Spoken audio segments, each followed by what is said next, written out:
biarkan saya bantu. Tapi kalau mau cepat, perlu sedikit uang tambahan. Ya, di balik meja, kenyataan disesuaikan agar tampak baik di atas kertas. Ketika ditanya, kebenaran disembunyikan dengan alasan yang tak bertanggung jawab. Fasilitas kantor pun digunakan untuk kepentingan pribadi tanpa rasa bersalah. Bagi sebagian orang, ini mungkin hal kecil, tapi inilah awal rusaknya integritas.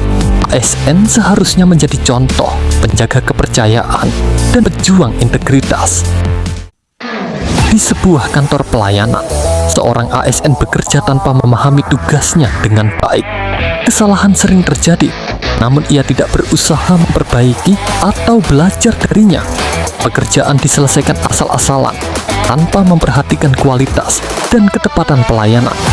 Ketika mendapat kritik, ia justru bersikap defensif dan tidak mau menerima masukan. Perilaku ini menunjukkan kurangnya tanggung jawab dan kompetensi, merugikan masyarakat. Profesionalisme bukan hanya tentang bekerja, tapi tentang bekerja dengan kemampuan, kualitas, dan sikap yang tepat.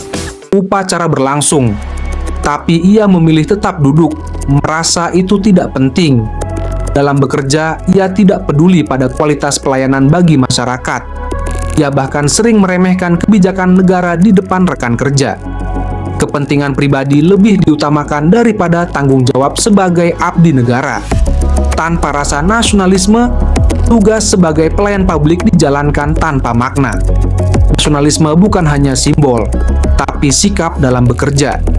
Jika diabaikan, kepercayaan masyarakat akan hilang. Di Rumah Detensi Imigrasi Medan, pelayanan diwujudkan dengan pendekatan yang lebih manusiawi. Melalui program Hobiis, para deteni diajak beternak ayam, ikan, bebek, hingga menanam hidroponik, cabai, dan anggur. Petugas hadir dengan sikap ramah, membimbing dan membangun interaksi yang positif. Suasana yang awalnya kaku berubah menjadi lebih hangat dan penuh kebersamaan. Inilah wujud hospitality dalam Smart ASN, melayani dengan empati, menciptakan lingkungan yang nyaman, dan menghargai setiap individu. Lalu, di Rumah Detensi Imigrasi Medan, pengawasan juga dilakukan menggunakan teknologi yang canggih, yaitu pemantauan yang dilakukan secara real-time melalui CCTV. Ini adalah salah satu bentuk nilai Smart ASN Teknologi Informasi atau IT. Tidak hanya itu, di Rudenim juga kami sebagai petugas pastinya memberikan pelayanan yang terbaik kepada deteni. Contohnya adalah pelayanan pemberian makan dilakukan dengan tertib, layak, dan penuh perhatian terhadap kebutuhan deteni. Ini juga merupakan contoh yang baik daripada nilai Smart ASN Hospitality dan juga profesionalisme.